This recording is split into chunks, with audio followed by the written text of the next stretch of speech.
guys, in today's video I'm going to give you some practical tips for coping with dry acne. I've gotten a lot of requests from you all, both on my Instagram and here in the comments on YouTube, to do more videos for people with acne and dry skin. Everything, it seems, is targeted towards oiliness and oiliness with acne. So today I'm just going to talk about dry acne. Dry acne is actually quite common because a part of what triggers acne and contributes to acne pathogenesis is a barrier defect with the skin where you lose more water out of the skin more readily. And when that happens, you get a lot of dryness, irritation, inflammation comes into the skin, and that inflammation can lead to breakouts and worsening acne. So a real key part of acne pathogenesis actually involves the skin barrier itself. We think about the skin barrier a lot when we talk about eczema and dry skin conditions, but it also is very relevant to acne. Another reason for dry acne, though, is the fact that the treatments for acne are very drying, including all of the topicals that are either prescribed or you're told to purchase over the counter, things like benzoyl peroxide, salicylic acid.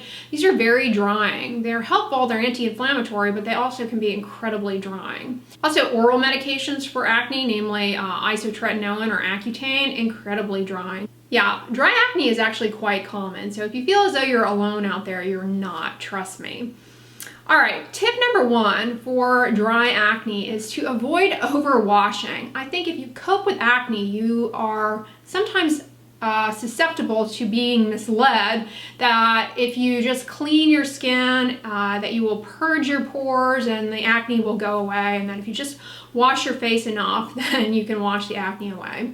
And unfortunately, that's not the case. Acne is not at its root a hygiene issue, first of all. Yes, things on the surface of the skin can exacerbate acne, but it's not a hygiene issue. It starts in the pore. And so I think if you over cleanse, that definitely will contribute to a lot of dryness. So many people wash their face twice a day, but in reality, you can get away with washing the face once a day. If you don't wear makeup or cosmetics, most people actually can just use water to cleanse their face, just a little water. Because the issue with soaps and cleansers is that while they're great at removing dirt, oil, and sebum from the surface of the skin, they also take some of your natural skin lipid barrier with them. And in doing so, that leads to dryness. So a first step is to cut down on the frequency of washing. A second step would be to evaluate your cleanser. Choose a non-soap gentle cleanser for washing your face. I will list some down below in the description box. I really love DML's cleanser. And I also really like the CeraVe creamy cleanser, and Neutrogena also makes a creamy cleanser that is a really good one. So consider those over what you might be using. They tend to be a little bit gentler. A second common reason though for dry acne is that you're not using a moisturizer. I think people can become really fearful of moisturizers with acne. I think they are under the impression that oily products, especially petrolatum and mineral oil, are going to break them out and worsen acne. But we actually have studies showing that people who use moisturizers along with their acne medications actually get better faster and have better results than people who don't. That comes back to the fact that a big part of acne has to do with an underlying skin barrier defect. So you need to be using a moisturizer. Using a moisturizer after cleansing can definitely help in cutting down on that dryness that you will experience when you cleanse the skin. So a key to putting on the moisturizer is to make sure that you put it on while the skin is still damp. That way it can really lock hydration into your skin and seal in that transepidermal water loss and prevent issues related to drying of the skin from cleansing. So make sure you're using a moisturizer and you're using it consistently.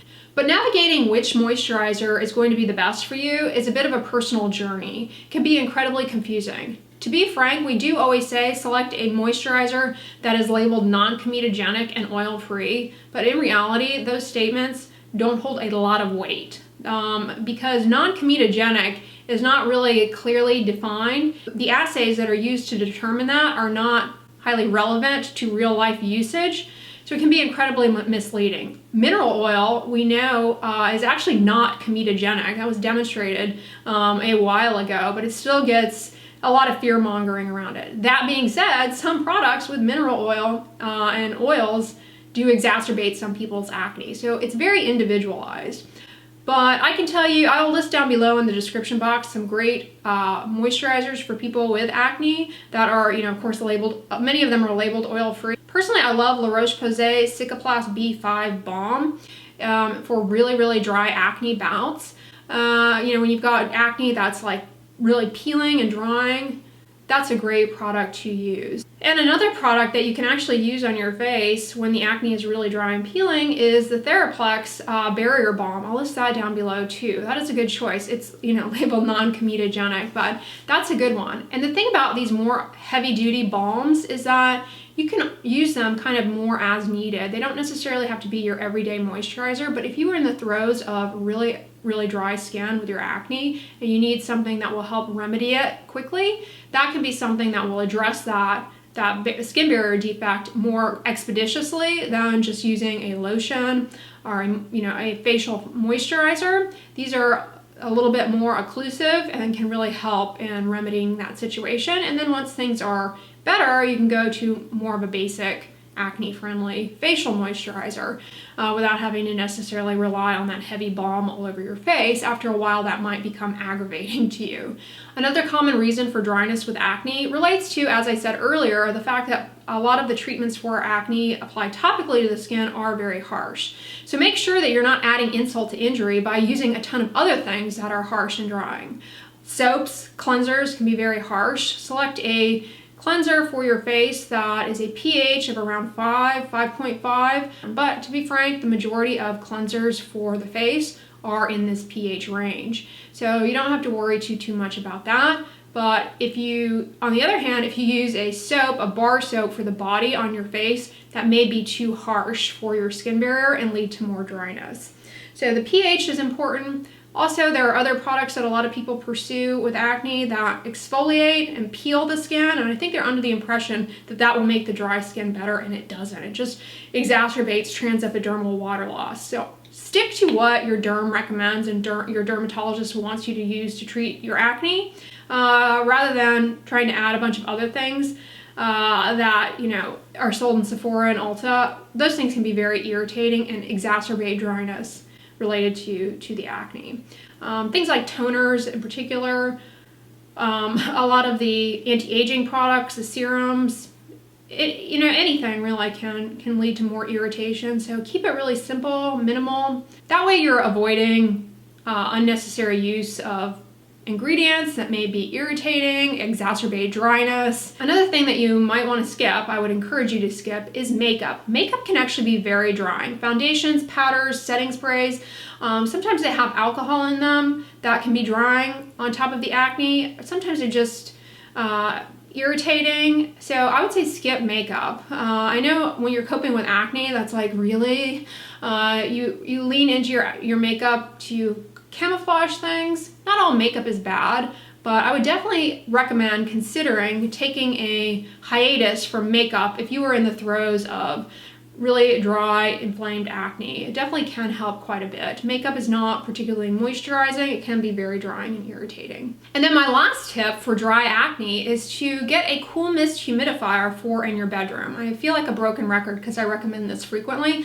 but it really can help a lot with your skin barrier, particularly in the wintertime, or if you live in a drier climate, or if you're running the air conditioning a lot in the summer. That can actually make the air a lot more dry.